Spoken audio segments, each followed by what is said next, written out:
Assalamualaikum warahmatullahi wabarakatuh.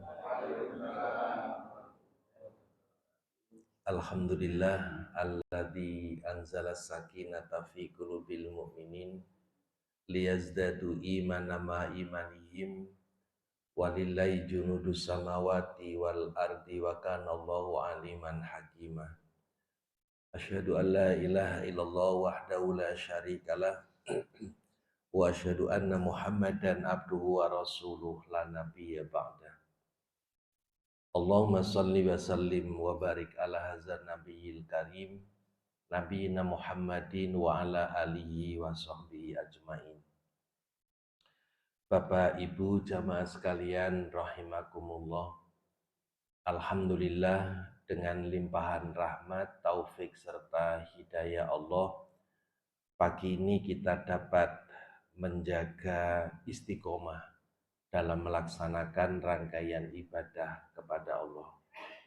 Mudah-mudahan keistiqomahan kita dalam beribadah ini menjadi amal yang solih dan mendapat ridho dari Allah Subhanahu wa Ta'ala. Amin. Mari kita awali kajian pagi ini dengan membaca basmalah. Bismillahirrahmanirrahim. Bapak Ibu yang dimuliakan Allah, kita masih menyelesaikan pembahasan memelihara nafsu.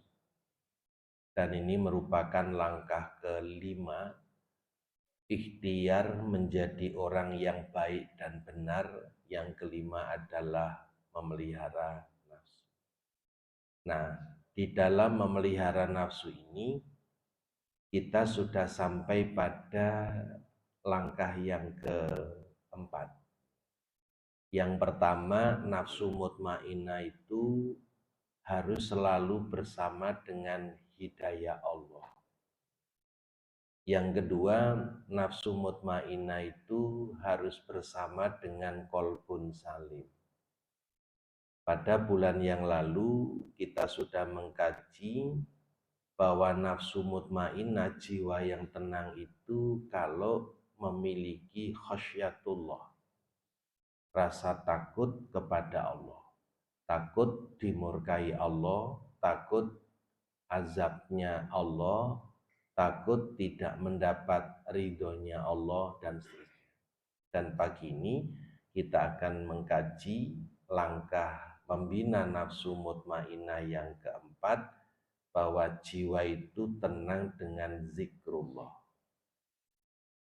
Ayat Allah telah memberi petunjuk kepada kita. Dua ayat ini harus kita padukan. Di dalam surat Ar-Ra'd 28, alladzina amanu wa tatma'innu qulubuhum bizikrillah. Ala bizikrillahi tatma'innul qulub. Orang-orang yang beriman dan hati mereka menjadi tentram dengan berzikir, mengingat Allah. Ingatlah, hanya dengan mengingat Allah hati menjadi tentram, jiwa menjadi tenang dengan berzikir kepada Allah. Nah, di dalam surat Toha 14, zikir terbaik itu adalah dengan melaksanakan sholat. Karena di dalam sholat ada 4 komponen zikir. Zikir bil lisan, semua bacaan-bacaan yang Bapak Ibu baca ketika sholat itu masuk kategori zikir bil lisan, yaitu mengucapkan bacaan-bacaan sholat.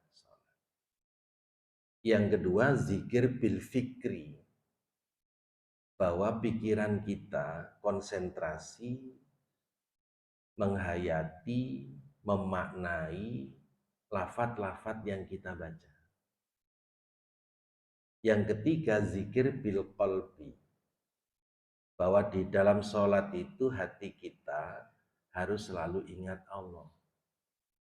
Jadi zikir bil lisan, lisan kita melafadzkan bacaan-bacaan sholat, yang harus diikuti dengan zikir bil fikri, pemaknaan, pemahaman lafat-lafat sholat yang kita baca. Hati membenarkan. Nah, selanjutnya adalah zikir bil amali. Apa yang sudah kita lakukan di dalam sholat itu hendaklah diimplementasikan dalam perilaku nyata. Itu namanya zikir bil amali.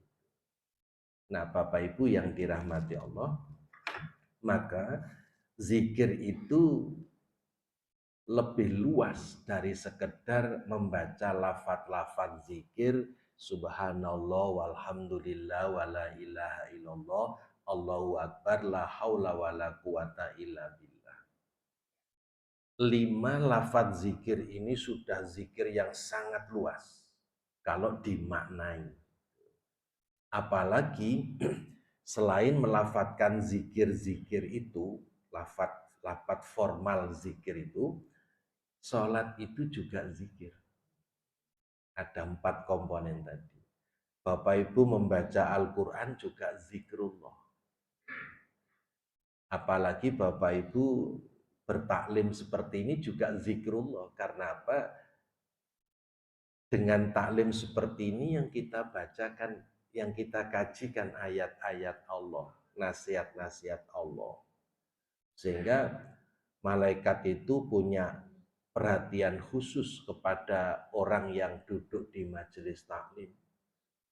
Malaikat menebar sayap sambil memohonkan ampun bagi siapa yang duduk di majelis taklim. Memohonkan rahmat, memohonkan perlindungan, baik yang ngantuk maupun yang melek. Dapat doanya malaikat semua. Belum 15 menit sudah kelar. Jadi Bapak Ibu luar biasa, semua situasi itu bisa kita warnai dengan zikrullah. Yang penting melibatkan 4 komponen tadi. Zikir bil lisan, zikir bil fikri, zikir bil qalbi, dan zikir bil amali. Nah, sekarang mari kita dalami bahwa zikir itu termasuk akhlak terpuji kepada Allah. Yang nanti imbasnya menjadi akhlak terpuji dalam kehidupan manusia. Maka dijamin hati itu menjadi tenang. Karena apa? Dengan Allah Subhanahu wa Ta'ala memiliki akhlak terpuji, dan dengan sesama juga memiliki akhlak terpuji. Karena itu segala kebaikan itu melahirkan ketenangan, bro. Tapi segala kejahatan itu melahirkan kegelisahan. Orang zikir dijamin jiwanya tenang. Maka orang lupa, apalagi ngelupa, itu mesti gelisah. Beda dikit, mungkin agak tipis ya, antara lupa dan ngelupa itu. Kalau lupa itu, ya memang manusia itu tempatnya lupa. Tapi kalau ngelupa, itu memang sengaja melupakan apa yang harusnya diingat. Nah, karena itu Allah Subhanahu wa Ta'ala memberikan pancingan. Fadhkuruni azkurkum washkuruli wala takfurun. Alhamdulillah tadi ayat yang dibaca imam kita persis ini. Ya. Karena itu ingatlah kamu kepadaku, niscaya aku ingat pula kepadamu. Dan bersyukurlah kepadaku dan jangan kamu mengingkari nikmatku. Surat Al-Baqarah yang sangat pendek ini menata hidup kita menjadi tertib, menata hidup kita menjadi baik dan mulia. Karena di dalam kandungan perintah fazkuruni, lantas Allah menjanjikan azkurkum, ini ada pesan moral yang sangat tinggi. Jadi kalau kita ini mengingat Allah, niscaya Allah akan mengingat kita. Ya, yang pernah digubah oleh Bimbo itu, aku dekat, engkau dekat, aku jauh, engkau jauh, hati adalah cermin. Nah, Setelah Allah Subhanahu wa taala memerintahkan kita untuk selalu ingat kepada Allah, Allah perintahkan untuk menjadi hamba yang berakhlakul karimah, yaitu washkuruli, bersyukurlah terhadap rahmatku, dan ditegaskan jangan kufur. Bapak Ibu yang dirahmati Allah, menarik apa yang dijelaskan oleh Syekh Dr. Muhammad Sulaiman Al-Ashqar dalam Zubadut Tafsir min Fathil Qadir. Beliau ini seorang mudaris tafsir Universitas Islam Madinah. Beliau menjelaskan begini, Fazkuruni azkurkum adalah ingatlah aku dengan cara mentaatiku, maka aku akan mengingatmu dengan cara memberimu pahala dan ampunan. Bapak Ibu yang dirahmati Allah, jadi perintah fadhkuruni azkurkum itu bukan sekedar zikir bilisan, bukan sekedar zikir yang diucapkan, tetapi Allah memberi petunjuk, ingatlah aku dengan cara mentaatiku. Jadi taat kepada perintahnya Allah dan menjauhi larangan-larangan Allah itu masuk dalam wilayah zikir. Karena itu Allah kemudian membalasi dengan pahala dan ampunan. Kegiatan orang yang berzikir satu, tapi balasan dari Allah dua.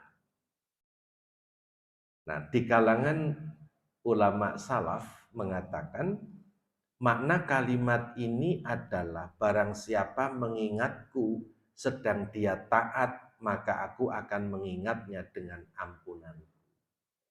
Jadi ketaatan pasti berbalas pahala, oleh Allah masih ditambah lagi dengan maghfirah, ampunan. Maka Bapak Ibu, ini makna dan pesan moral yang sangat tinggi. Tadi saya katakan bahwa balasan Allah itu harus menjadi sumber teladan bagi orang beriman. Di mana teladannya? Membalas kebaikan lebih baik dari kebaikan yang diterima. Ini diteladankan oleh Allah Subhanahu wa taala. Allah perintahkan fazkuruni azkurkum. Allah memerintahkan ingatlah aku, niscaya aku akan ingat kepadamu. Nah, Allah mengingat kita itu tidak sama dengan kita mengingat Allah. Karena Allah memberikan balasan dengan pahala dan ampunan. Di sini harus menjadi teladan buat orang beriman, bahwa membalas kebaikan lebih baik dari kebaikan yang diterima. Itu mulia sekali. Kalau membalas kebaikan dengan kebaikan yang sama, itu pok bondo, Pak. Bedu, tahu bedu. Tapi kalau membalasi kebaikan dengan kebaikan yang lebih, itu baru istimewa. Dan kelebihan kita di dalam membalasi kebaikan orang, itu tidak hilang. Akan disimpan oleh Allah, dan kelak ketika kita butuh, pasti akan dikembalikan oleh Allah. Dengan kelipatan yang luar biasa. Nah, ini makna dan pesan moral yang pertama, kita dididik oleh Allah dengan akhlak yang mulia. Jadi balasan Allah itu harus menjadi sumber teladan bagi orang beriman untuk bisa membalasi kebaikan orang dengan lebih baik, bukan sekedar sama. Yang kedua, membalas kebaikan melebihi kebaikan yang diterima. Itu cermin manusia yang mulia dan bermartabat. Maka kalau orang membalas kebaikan dengan kejelekan, itu menjadi hina sekali. Menjadi orang yang tidak bisa menghargai dirinya. Orang bernilai tinggi, berharga tinggi, itu kalau bisa menghargai kebaikan orang. yang lebih tinggi daripada kebaikannya itu. Maka orang menjadi hina dan nista ketika tidak bisa membalasi kebaikan orang dengan kebaikan, tapi dibalas dengan kejahatan. Ya. Apa yang berbalas itu? Air susu dibalas dengan air Toba. Walaupun didatangkan danau Toba, tetap Toba. Nah, jadi seperti itu hina sekali. Nah, Bapak Ibu, atau begini, memberi penghargaan lebih dari sekedar jasa yang diterima. Jadi begini Bapak Ibu, orang membalas jasa dengan apapun, itu tidak senilai dengan jasa yang diterima. Karena harganya jasa itu jauh lebih tinggi daripada sekedar penghargaan yang bersifat nominal. Misalnya, Imam Ghazali di dalam kitabnya Renungan memberikan pelajaran bagus kepada kita. Ketika beliau makan, itu selalu bertanya, kapan saya bisa membalas himpunan jasa yang ada dalam makanan yang siap saya nikmati? Imam Ghazali merenung, nasi yang siap saya makan ini himpunan jasa dari para petani. Petani menanam jasa dengan menanam padi.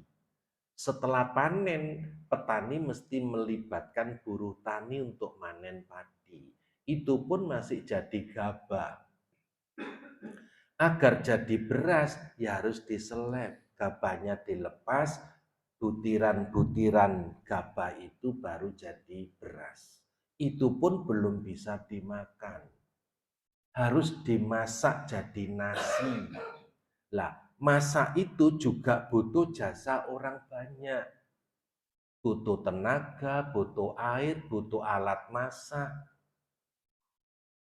Kemudian butuh siapapun yang mengantarkan nasi itu di piring untuk disantap.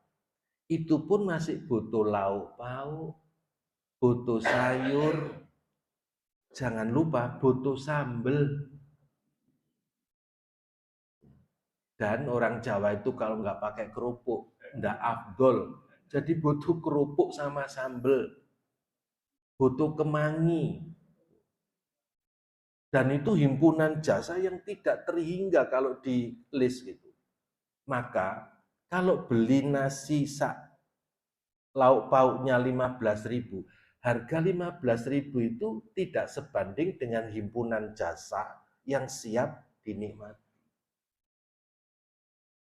Nominal 15.000 itu masih murah. Karena apa? Lebih mahal jasanya. Bapak Ibu punya uang 15.000. Kalau nggak ada nasi lauk pauk, 15.000 dikunyah itu nggak kenyang, Pak. Berarti apa? Lebih tinggi nilai jasa daripada balasan jasa itu. Tidak berhenti sampai di situ, Pak. Bahwa ternyata rahmatnya Allah yang berupa sehat indera rasa, itulah yang harus lebih disyukuri. Karena apa? Meskipun hidangan itu lezatnya nomor 1 di dunia, tapi kalau Allah mencabut indera rasa, habis semua rasa.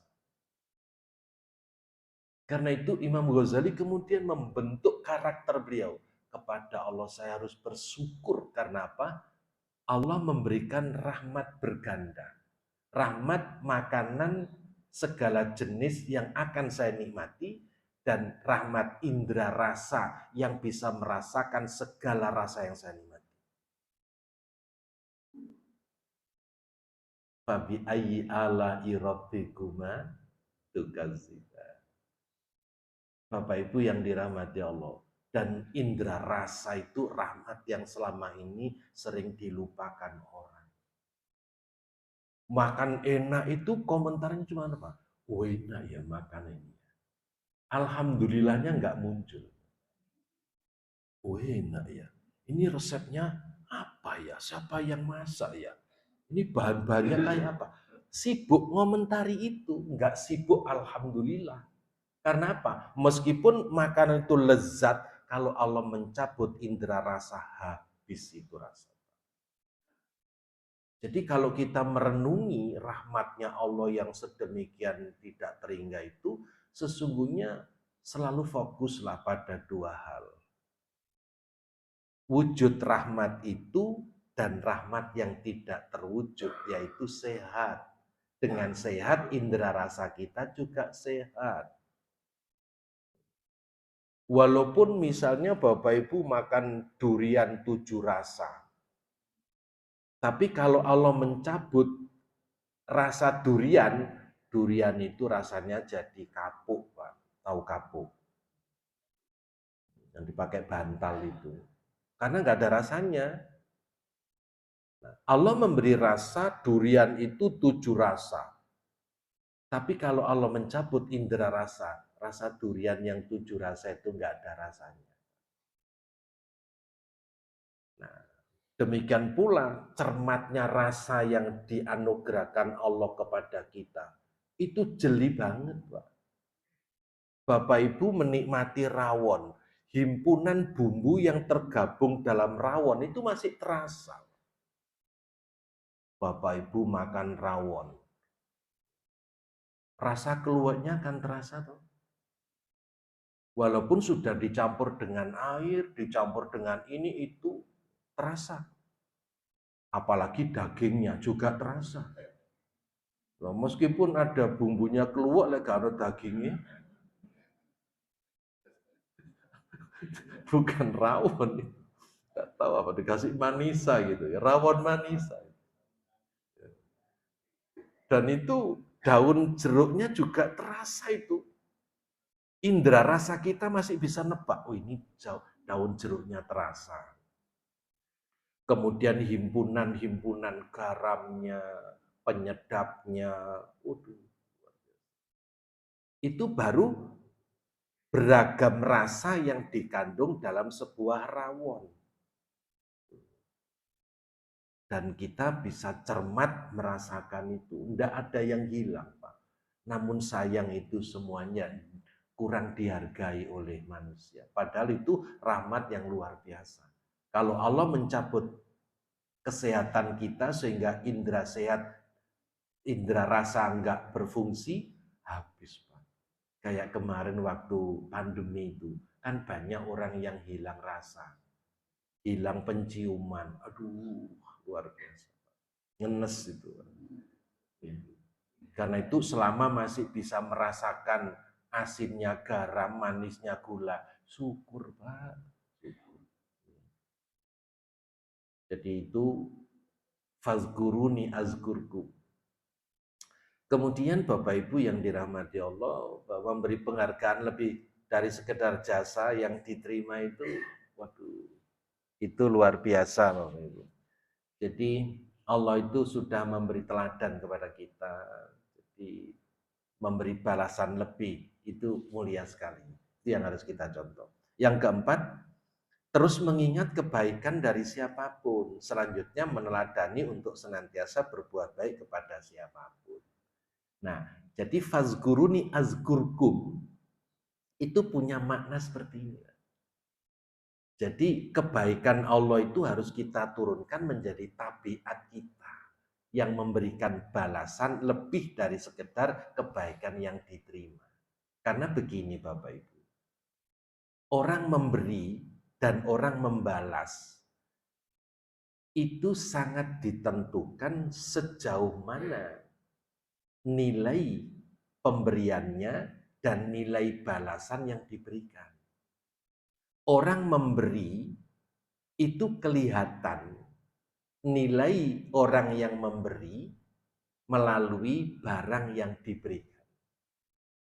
Kalau wajan pesok dikasihkan orang, maka sekualitas orang yang memberi itu seharga wajan pesok. Kalau sodel podol dikasihkan orang, maka harga orang yang memberi itu seharga sodel podol. Tahu sodel podol? Kalau memberi mangga yang busuk-busuk kepada tetangga, maka kualitas orang yang memberi itu seharga mangga busuk. Karena itu pemberian menentukan kualitas orang yang memberi. Demikian pula memberi balasan kepada kebaikan orang, itu kalau tinggi, maka kita meniru apa yang diteladankan oleh Allah. Allah perintahkan untuk mengingatku, maka aku akan mengingatmu dengan memberi balasan lebih, pahala sama ampunan. Kemudian washkuruli, bersyukurlah kepadaku. Pengertiannya adalah syukur itu mengakui kenikmatan dan membicarakannya, menyebut-nyebut. Fa'amma binikmati rabbika fahadis. Selalu disebut.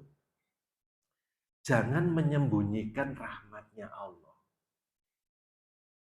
Ketika dipuji orang, alhamdulillah, selamat ya, sampai dapat rezeki banyak. Allah wong mek sakmene ae kok. Nah, itu menyembunyikan rahmatnya Allah.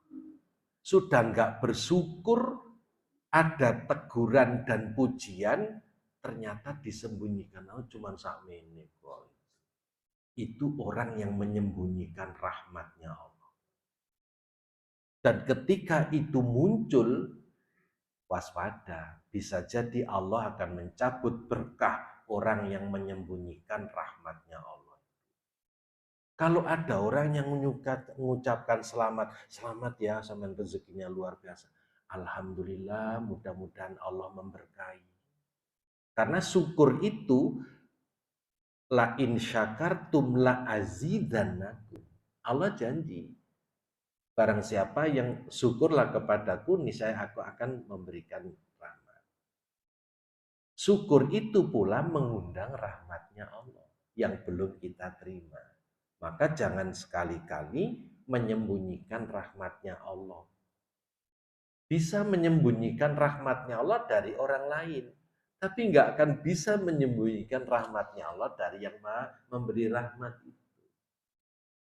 Oleh karena itu, perintah washkuruli ini mengandung perintah yang luar biasa mulia, karena dengan bersyukur itu Allah membimbing kita untuk mendapat tambahan rahmat, lahir batin, dan mengundang rahmat yang belum kita terima. Nah, Bapak Ibu, wala takfurun, dan janganlah kamu mengingkari nikmatku, yakni jangan kalian mengingkari nikmatku. Nah, ada penjelasan menarik dari Profesor Wahbah Az-Zuhaili. Wahai manusia, ingatlah aku dengan penuh ketaatan. Maka aku akan mengingat kalian dengan memberi pahala dan ampunan. Hampir sama dengan mufasir yang tadi saya kutip itu. Dan bersyukurlah kepadaku atas nikmat-nikmatku atas kalian. Asyukru dalam ayat ini adalah mengetahui sesuatu kebaikan dan membicarakan kebaikan itu. Bapak Ibu, kebaikan itu kalau selalu dibicarakan, selalu disebut, itu menjadi motivasi. Sama dengan kalau tidak pernah menghargai sebuah kebaikan, itu juga nggak akan termotivasi untuk berbuat baik. Karena itu, kalau kebaikan kita ucapkan terus, kita hargai terus, itu menjadi motivasi untuk selalu berada dalam kebaikan.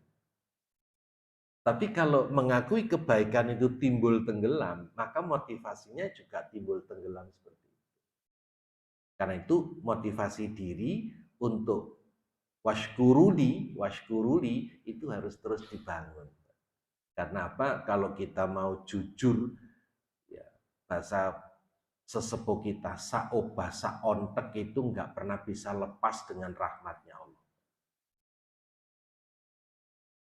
Komposisi udara ini kalau nggak seimbang diatur oleh Allah, kita nggak bisa bernafas dengan sempurna. Setiap hembusan dan tarikan nafas itu melibatkan rahmatnya Allah. Dalam 1 menit rata-rata kita ini bernafas 18 kali. Setiap kali bernafas kita ini butuh udaranya Allah 0,5 liter. Jadi dalam 1 menit kita ini membutuhkan 8 liter udaranya Allah. Kalau 8 liter itu 1 menit, kali 24 menit 1 jam, kali 60 menit 1 jam, kali 24 1 hari, itu ketemunya 12.960 liter. 1 hari 1 malam. Kalau Allah nyuruh kita beli 1 rupiah 1 liter, maka kita harus menyediakan dana sehari semalam untuk hirup udaranya Allah 12.960 rupiah. Itu untuk sendiri. Kalau punya uang 6.000 ya hidup setengah hari, mati setengah hari, Pak. Belum satu keluarga, itu baru udara, belum yang lain-lain. Dan komposisi udara itu kalau nggak tepat, itu bisa kalau kurang kelembapan ya jadi panas. Nah, kalau kelebihan kelembapan ya api nggak bisa nyala. Jadi hubungannya udara saja sudah sedemikian rupa. Belum gravitasi. Kalau Allah mencabut gravitasi, Bapak Ibu nggak bisa duduk di masjid ini. Mungkin terbang ke Sumber Pocong sana. Nah, jadi Bapak Ibu yang dirahmati Allah, kebaikan itu harus selalu dibicarakan. Rahmatnya Allah itu harus selalu dibicarakan. Fa'amma binikmati rabbika fahadis. Dan janganlah kalian mengingkari nikmatku atas kalian hingga kalian menutup-nutupi. Nutupi, menyembunyikan. Ya, seperti karakternya Korun itu kan menyembunyikan rezeki dari Allah. Dengan sombong Korun mengatakan bahwa kekayaanku ini nggak ada campur tangan Tuhanmu. Kepada Nabi Musa mengelak begitu. Karena itu ya Allah akan mengazab karena wala in kafartum mesti inna azabi lasyadid. Nah, Bapak Ibu, yang dimaksud dengan al-kufru di sini adalah menutupi nikmat, maka aku akan merenggutnya dari kalian. Jadi karena nikmat dan rahmat itu datangnya dari Allah, maka langgeng dan relatifnya rahmat bersama manusia tergantung pada langgeng dan relatifnya sikap bersyukur. Kalau mengelola rahmat dengan syukur, rahmat itu akan langgeng, bertambah dan penuh berkah. Tapi kalau dikufuri, ya rahmat itu akan dicabut, direnggut kembali kepada yang memberi rahmat. Bapak Ibu yang dirahmati Allah, ambil pelajaran yang diabadikan oleh Allah dalam surat Saba ayat 15, 16 sampai 17. Allah Subhanahu wa taala pernah memuji negeri Saba itu dengan kalimat baldatun thayyibatun warabun ghafur. Allah menyatakan laqad kana lisabain fi maskanihim ayah. Jannatani ayyamini washimal. Kulu min rizqi washkuru lillah. Kulu min rizqi rabbikum washkurulah. Baldatun thayyibatun warabun ghafur. Kalimat baldatun thayyibatun warabun ghafur ini sudah sangat akrab bersama kita karena negeri kita ini mendapat julukan itu. Negeri Saba itu yang sekarang Yaman Selatan, itu negeri legendaris. Pernah dipimpin seorang ratu yang bernama Balqis yang kemudian menjadi istri Nabi Sulaiman alaihissalam. Nah, negeri Saba ini dipuji oleh Allah sebagai baldatun thayyibah, negerimu adalah negeri yang baik. Nah, Bapak Ibu, ada pelajaran bagus di sini. Negeri itu adalah tempat. Baik buruknya tempat tergantung siapa yang nempati. Nah, negeri dipuji oleh Allah baik karena bangsa penghuni negeri itu adalah bangsa yang baik. Kalau bangsanya tidak baik, tidak mungkin menjadikan negeri itu baik. Rumah, gedung bertingkat, kalau yang menghuni kambing, namanya kandang. Kalau yang menghuni orang sakit, namanya rumah sakit. Kalau yang sakit itu sakit jiwa, namanya tambah lagi rumah sakit jiwa. Baru kalau yang menghuni itu suami istri anak sehat lahir batin, namanya rumah tangga. Walaupun rumah itu tidak punya tangga, tapi tetap rumah tangga. Karena penghuninya berlapis-lapis. Nah, maka negeri baik itu karena penghuni negeri itu baik. Nah, dalam catatan sejarah, Allah sampai memuji Baldatun Thayyibah karena bangsa Sabaiyah saat itu memiliki 4 modal dalam membangun negerinya menjadi Baldatun Thayyibah. Yaitu apa? Iman dan takwanya teruji. Istiqomah dalam beribadahnya teruji. Akhlaknya mulia sekali. Dan yang keempat, memiliki etos kerja tinggi. Dibuktikan dalam fakta sejarah.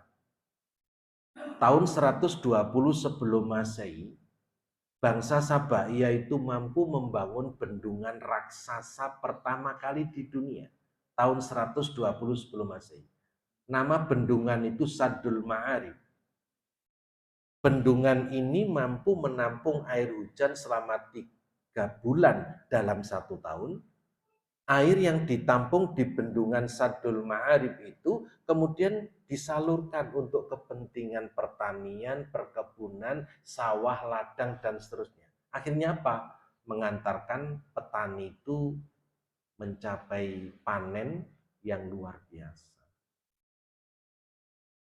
Jadi modalnya 4 tadi, iman dan takwa, ibadahnya istiqomah, akhlaknya mulia, dan punya etos kerja tinggi. Pada tahun yang sama dicatat oleh sejarah, bangsa Sabaiyah mampu membangun 2 taman bergantung. Padahal saat itu belum ada betoneser, belum ada semen, tapi memahat bukit-bukit menjadi istana yang luar biasa menakjubkan. Namun apa yang terjadi? Ternyata Allah mengabadikan negeri Sabah ini semula baldatun thayyibatun warabun ghafur, kemudian menjadi negeri yang hancur berantakan. Ternyata karena alih generasi itu tidak memiliki kualitas yang sama dengan generasi awal yang membangun negeri Sabah. Bangsa Sabaiyah yang punya 4 modal itu, begitu alih generasi, generasi penerusnya tidak beriman dan tidak bertakwa. Bagaimana Allah menurunkan berkah dari langit dan bumi ketika penghuni sebuah negeri itu tidak beriman dan tidak bertakwa? Lau anna alal qura amanu wattaqau. Resepnya itu. Kemudian tidak beribadah, justru yang disebarkan maksiat. Akhlaknya jelek, etos kerjanya lembek. Ayat 16 Allah menegaskan fa'aradu farsalna alaihim sailal harim wa baddalnahum bi jannatayhim jannatani dzawata ukulin hamtin wa asrin wa syai'in min sidrin qalil. Tetapi mereka berpaling, kufur, maka kami datangkan kepada mereka banjir yang besar dan kami ganti kedua kebun mereka dengan 2 kebun yang ditumbuhi pohon-pohon yang berbuah pahit, pohon asel dan sedikit dari pohon sider. Jadi alih generasi yang tidak dipersiapkan kualitasnya itu berdampak. Padahal Allah itu sudah menyuruh washkuru, bersyukurlah, jangan diingkari, jangan kufur. Ketika kufur azab Allah turun. Dan Allah sudah menyatakan, zalika jazainahum bima kafaru wa hal nujazi ilal kafur. Demikianlah kami memberi balasan kepada mereka karena kekafiran mereka. Dan kami tidak menjatuhkan azab yang demikian itu, melainkan hanya kepada orang-orang yang sangat kafir. Jadi alih generasi mohon bisa diwaspadai, harus kita toto generasi yang berkualitas. Generasi yang beriman dan bertakwa, taat beribadah, akhlaknya bagus, dan etos kerjanya tinggi. Kalau diterjemahkan dalam bahasa sekarang ya, yang punya kompetensi manajerial, profesionalisme, punya integritas, akuntabel, kapabilitasnya tinggi itu. Bukan generasi acak-acak, bukan generasi kelas teri, apalagi kelas teri botok itu. Ya. Jadi Bapak Ibu harusnya kita berpikir yang lebih jernih, lebih visioner, bukan berpikir sesaat, bukan berpikir kepentingan. Saya kira ini Bapak Ibu materinya masih banyak, tapi waktunya terbatas. Namun insya Allah dengan istiqomah ini, berapapun ilmu yang kita dapat, mudah-mudahan menjadi ilmu yang bermanfaat, dan berapapun upaya yang kita lakukan, insya Allah mendapat berkah dari Allah Subhanahu wa Ta'ala. Demikian, kurang lebihnya mohon maaf, mohon dicatat masih sekitar wala takfurun, ya. Masih ada lanjutan ayatnya lagi. Kalau ada yang mau tanya, saya persilakan. Alhamdulillah sudah jelas semua, tadi banyak yang manduk-manduk. Demikian Bapak Ibu, kurang dan lebihnya saya mohon maaf. Mari kita tutup dengan doa kafaratul majelis. Subhanakallahumma wa bihamdika asyhadu an la ilaha illa anta astaghfiruka wa atubu ilaik. Assalamualaikum warahmatullahi wabarakatuh.